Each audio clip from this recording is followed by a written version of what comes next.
Hey, good morning, Motivational Drive-By. Coco here. Motivational, still sitting in the driveway. Although I may mix these up, you may have other things mixed in, so it may appear as if I'm just every so often just sitting in my car, in my driveway, with the neighbor's fence. It's better than the house. House has a few scratches and dents. I thought that was a nicer look, a little more natural. Today's quote is by Albert Ellis. Interesting, though. The art of love is largely the art of persistence. Wow, perfect. Okay. Zig Ziglar talks about marriage, and I kind of wrap it into relationship, is perpetual courtship. You know, when you're in love with somebody, I hate to say this, but it's not time to, walk around in your underwear, with a beer gut sticking out and, drinking beers and all that other stuff and let yourself go. Curler time and all the other stuff. I mean, ew. You've got to perpetually be courting that person. You've got to not ever, ever, ever, ever take them for granted. You gotta never assume somebody knows that you love them. You gotta tell them. Tragic thing is when somebody tells you, well, sometimes that's not enough, or you say that all the time, it doesn't mean anything anymore. Say what?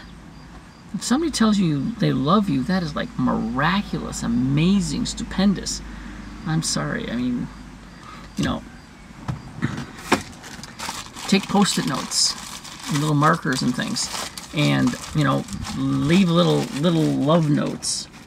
Stuff to, stick them on the dash of their car. Hide them in their papers if they bring papers home from work. Stick them in their underwear. I mean, just little notes. I love you. I heart you. Not hurt you. Heart. Little red heart. Do things like that. At a church I used to go to, there was a fill-in priest who came, and he talked about smiley, taking a piece of a little note and writing smiley on it, and it meant, see how much I love you, smiley. And just put those around different places so that you're the person you love, the people you love, find it. Very fun, very fun. Even if if you're afraid to tell somebody you love them, then you can tell them you love them in a simpler way. Put a little note saying, have a good day, enjoy your lunch, have a good presentation, and stick that in their stuff. Or if you have if you're a mom, you put a Post-it in your kids' homework. I mean, there's so many different ways. They take a notebook, they can open up the notebook, and there's a little Post-it stuck on the screen saying, have a great day. I've talked about the fact that there's lots and lots of ways to say I love you without saying I love you. When your mom used to yell at you saying, you better take a jacket, otherwise you're going to get sick.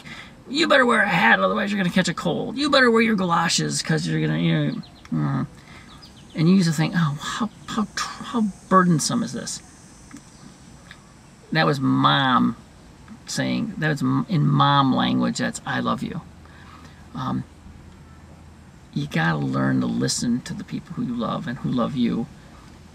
And you gotta be careful. I mean, some of that's good too, but you've also got to say the words, I love you. I love you. I'm gonna go backwards. No? I guess it's I love you. Say the words. Leave a little notes. It'll make the person you care about's day. And once again, persistence, repetition. You got to work at a relationship every single day. You've got to want it. You've got to need it. You've got to work at it. And don't worry about what comes back to you. Give and give and give and give and give some more. As always, have a most excellent, stupendous, amazing day. Coco, out of here.